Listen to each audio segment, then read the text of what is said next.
because I refuse to not be first. Do we do enough? Well, I never shut up about it. It must have been about 16, 17. We nicked their guilt rings. Right, the bouncers' guilt rings. This is no good for me. That's the reality. If you want the honest truth, and I see it every day. This is COLM McGuigan for IFL TV, proudly sponsored by Everlast. Delighted to be joined by Eduardo Hernandez in New York. Edward. Why Eduardo Hernandez again? Yeah, well, we're about to go to Mexico in a couple of weeks, so you need to get back into that. You're now going to Monterrey for Diego Pacheco. Some life, you boy. And they're fascinating. All right, Parsons? You all right? Well, you getting some notes, or? Yeah? The unbelievable fact about COLM McGuigan is he's never drunk alcohol. What a fact. Not one sip. Not one sip. Why is that? I find that quite fascinating. Don't know, I've just never got into it. As a child, everyone's always says to me, like, oh, someone in your family an alcoholic. No. Never got into it. Past life. Yeah, maybe past it. Eddie, massive fight week here in Berlanga quickly, but I want to touch on something first. Was it disappointing for you, the New Orleans? And I don't mean that in a rude way, but in terms of an underwhelming night for Regis Prograis? Yeah, a little bit. I mean, look, I still think it was a good night of boxing. I mean, Jeremy Hill fight was a great fight. Ramla Ali, as disappointing as it was super dramatic. But the Regis Prograis fight was underwhelming. I feel like I'm pretty honest. Like, I hype a fight up, it's my job. But if it doesn't deliver, you're not going to have me going, yeah, well, actually, it was a great night of boxing. Like, it wasn't. It wasn't a very good main event. It happens. On paper, it should have been.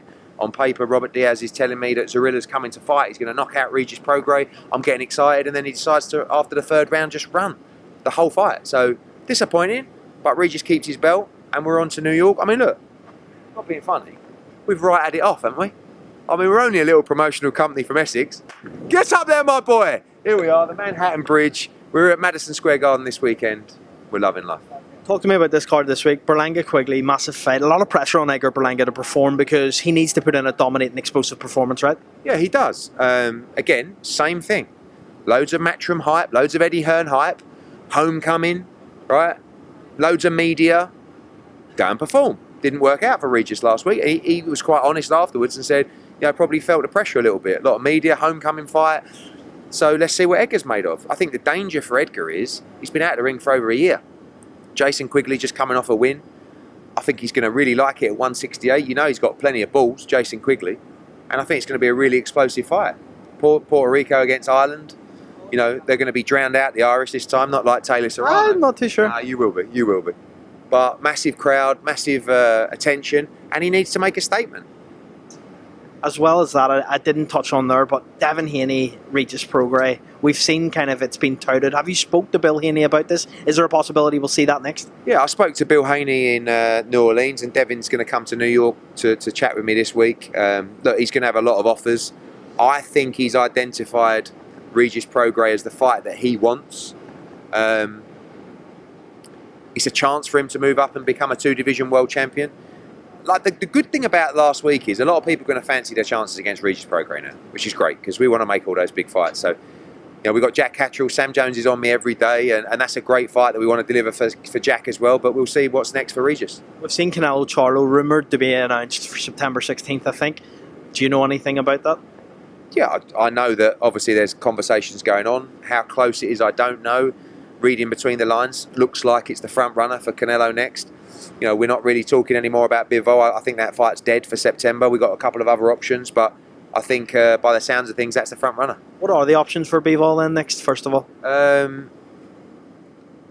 He wants to fight the winner of Smith Beterbiev, but I feel like that fight's in August, and you'll probably see him fight in August or early September. So I'd like him to fight a Brit, to be honest with you. I'd like him to fight Anthony Yarde, or I'd like him to fight Dan Aziz.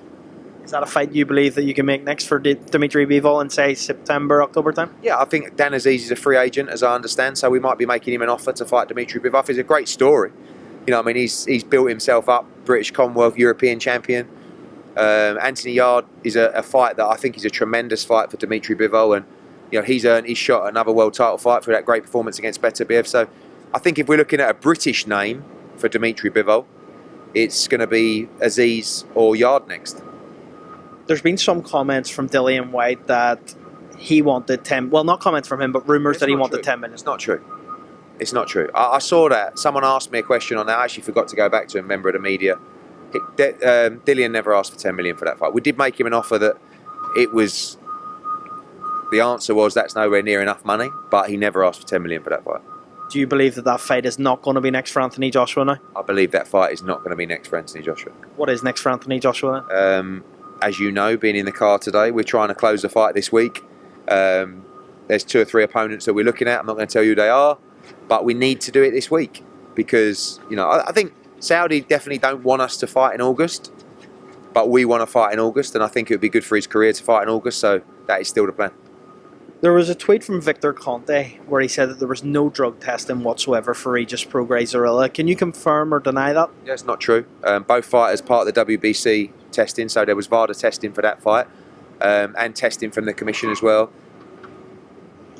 You've got that testing, and then sometimes for the bigger fights, you pay for additional testing. It's $35,000, something it is. We can't do it for every single fight, but there was drug testing for that fight. Both fighters signed up to WBC and VADA, the clean testing program. And if Victor wants to come along and pay $35,000 for every fight to be tested with additional layers, he is more than welcome. Victor Conte to match him next time? Yeah.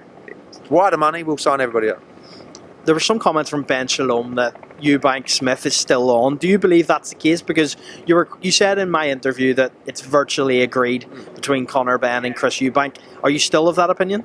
Yeah, I think, look, Callis Allen, Chris Eubank Jr., the only fight everybody wants is Eubank Benn. It's a massive fight, big money fight. But if it doesn't happen, they still might do the Smith fight. But I can't, you know, if the Conor Benn fight happens, then the Smith fight's not happening. But maybe, if it doesn't happen, maybe Smith Eubank does happen. You had a bit of beef with Oscar De La Hoya going back and forth. We've seen Charlie Sims say that he wants to make Munguia against Ryder next. Is that a fight that you would welcome for John Ryder? Yeah, look, I think there's a great little mix. You've got Edgar Berlanga, you've got Billy Joe Saunders, you've got John Ryder, you've got Jaime Munguia, all great fights to fight each other. You've got Gennady Golovkin. You know, obviously Canelo Alvarez is like the sort of goal at the end of that. But yeah, I love John Ryder against Jaime Munguia. I love John Ryder against Edgar Berlanga, and he'll be in a big fight next. Can you give us the date for the Anthony Joshua Wilder fight in December? Do you have that date? No. Anywhere close to that? Not telling you. Okay, that's it. That's a yes. We're nearly there. One more from me. Obviously, as well, we've seen some back and forth with you and Oscar De La Hoya. Now you've had a bit of time to think about it. Any more comments on that? Not really. Honestly, just take care of my own business. Why would I even let 1 ounce of my energy seep into Oscar De La Hoya? I've got so much to do. We're running a huge global business. I worry about my fighters, I worry about my show, I worry about DAZN, I worry about its viewers and subscribers. I worry about him. He don't even know what day of the week is. So he's got the fight of his life on his hands right now. The biggest fight of his career against Ryan Garcia. Good luck to everybody. I spoke to Frank Smith. He said Cordina Lara possibly next. Is that something that you're thinking? I love that fight. I mean, look, I would like to make Cordina against Elfa Barrett. If we can't make that fight, Mauricio Lara against Cordina, great fight as well. But also Joe wants to unify. We saw Shaquille Foster. I'm not sure that's going to be next, but that's obviously part of the plans. Well, Eddie, we're pushed for time. Appreciate it. Thank you. Cheers, mate.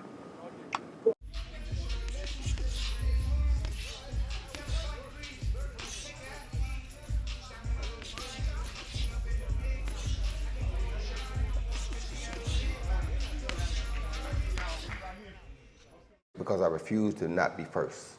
Do we do enough? Well, I never shut up about it. It must have been about 16, 17. We nicked their guilt rings. Right, the bouncer's guilt ring. This is no good for me. That's the reality. If you want the honest truth, and I see it every day,